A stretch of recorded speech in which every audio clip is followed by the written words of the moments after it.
Friends, welcome back to my YouTube channel. Today video Ugadi ಹಬ್ಬದ ವ್ಲಾಗ್ನ start ಮಾಡ್ತಾ ಇದ್ದೀನಿ. ಮೊದಲು ರಂಗೋಲಿಯಿಂದ ವಿಡಿಯೋ ಸ್ಟಾರ್ಟ್ ಆಗುತ್ತೆ. ಈ ರಂಗೋಲಿನ ನೋಡ್ಕೊಂಬನ್ನಿ.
ಬಂತು ಅಂದರೆ ಸಾಕು, ಮನೆಯಲ್ಲೆಲ್ಲ ಸ್ವಚ್ಛ ಮಾಡೋದು, ಇನ್ನು ರಂಗೋಲಿ ಅಂತೂ ವಿಶೇಷವಾಗಿ ಹಾಕೋದು.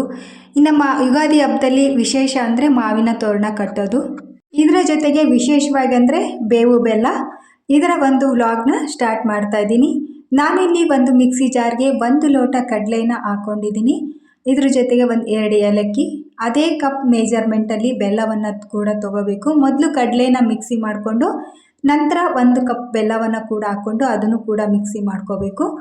ನೆಕ್ಸ್ಟ್ ಒಂದು ಬೌಲ್ಗೆ ಟ್ರಾನ್ಸ್ಫರ್ ಮಾಡಿಕೊಂಡು ಅದಕ್ಕೆ ಒಣ ಕೊಬ್ಬರಿ ತುರಿ ಹಾಕಿದರೆ ಇದು ಬೇವು ಬೆಲ್ಲ ಸಿದ್ಧ ಆಗುತ್ತೆ. ಇದ್ರ ಜೊತೆಗೆ ಕೊನೆಯದಾಗಿ ಬೇವನ್ನು ಕೂಡ ಹಾಕಬೇಕಾಗುತ್ತೆ.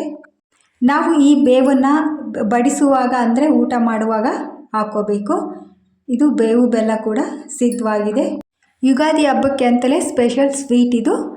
ನಂತರ ನಾನಿಲ್ಲಿ ಶಾವಿಗೆ ಮಾಡಲಿಕ್ಕೆ ಒಂದು ಪಾತ್ರೆಯಲ್ಲಿ 5 ಕಪ್ ನೀರನ್ನು ಹಾಕಿದ್ದೀನಿ. ಇದರ ಜೊತೆಗೆ ಒಂದು ಒಡ್ರಾಗಿ ಹಿಟ್ಟನ್ನು 3 ಕಪ್ ತೊಗೊಂಡಿದ್ದೀನಿ.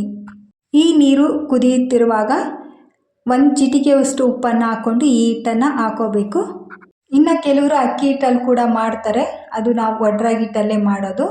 ಇದನ್ನು 15 ನಿಮಿಷನಾದರೂ ಚೆನ್ನಾಗಿ ಕುದಿಸಿ ಈ ರೀತಿ ಚೆನ್ನಾಗಿ ಕೂಡಿಸ್ಕೋಬೇಕು. ಈ ಹಬ್ಬದಲ್ಲಿ ನಮ್ಮ ಕಡೆ ಒತ್ತು ಶಾವಿಗೆನೇ ತುಂಬಾ ಸ್ಪೆಷಲ್ಲು. ಇನ್ನು ಕೆಲವರು ಮಾಮೂಲಿಯಾಗಿ ಶಾವಿಗೆ ಬರುತ್ತಲ್ಲ, ಮಿಷಿನಲ್ಲಿ ಶಾವಿಗೆ, ಅದನ್ನು ಕೂಡ ಮಾಡ್ತಾರೆ. ಅದಕ್ಕಿನ್ನೂ ಈ ಒತ್ತು ಶಾವಿಗೆ ಅಂತೂ ತುಂಬಾ ಟೇಸ್ಟ್ ಆಗಿರುತ್ತೆ. ಈ ರೀತಿ ಚೆನ್ನಾಗಿ ಕೂಡಿಸ್ಕೊಂಡು ನಂತರ ಒಂದು ತಾಟಲ್ಲಿ ಇದನ್ನು ಚೆನ್ನಾಗಿ ನಾದ್ಕೋಬೇಕು. ಗಂಟೇನು ಇರಿದಾಗೆ ನಾದ್ಕೊಂಡು, ಇನ್ನು ಮನೆಯಲ್ಲಿ ಚಕ್ಲಿ ಒರಳಿದ್ರೆ ಅದರಲ್ಲಿ ಕೂಡ ಹಾಕೋಬೋದು. ಇಲ್ಲಾಂದರೆ ಈ ರೀತಿ ಶಾವಿಗೆ ಮಣೆ ಕೂಡ ಬರುತ್ತೆ, ಇದರಲ್ಲಿ ಕೂಡ ಹಾಕೋಬೋದು. ಮೊದಲೆಲ್ಲ ಎಲ್ಲರ ಮನೆಯಲ್ಲಿ ಹಳ್ಳಿಗಳಲ್ಲಿ ಈ ಥರ ಪತ್ ಶಾವಿಗೆ ಮಣೆ ಕೂಡ ಇರ್ತಿತ್ತು. ಅದು ಈಗ ಕಡಿಮೆ ಆಗ್ತಾ ಬಂದಿದೆ. ಇನ್ನು ಕೆಲವರು ಮನೆಯಲ್ಲಿ ಮಾತ್ರ ಇದೆ. ನೋಡಿ ಎಷ್ಟು ಈಸಿಯಾಗಿ ಎಷ್ಟು ಬೇಗ ಬರ್ತಾ ಇದೆ. ಈ ಪತ್ ಶಾವಿಗೆಗೆ ಸ್ಪೆಷಲ್ ಕಾಯಿ ಹಾಲು ಮತ್ತು ಬೆಲ್ಲದ ಹಾಲನ್ನು ಹಾಕ್ಕೋಬೇಕು. ಜೊತೆಗೆ ಬೇವು ಬೆಲ್ಲ ಇದ್ದರೆ ಬೆಲ್ಲದ ಹಾಲನ್ನು ಕೂಡ ಹಾಕದೇ ಇದ್ರೂ ನಡೆಯುತ್ತೆ. ಇದೊಂದು ಬೆಸ್ಟ್ ಕಾಂಬಿನೇಷನ್ ಅಂತಲೇ ಹೇಳ್ಬೋದು.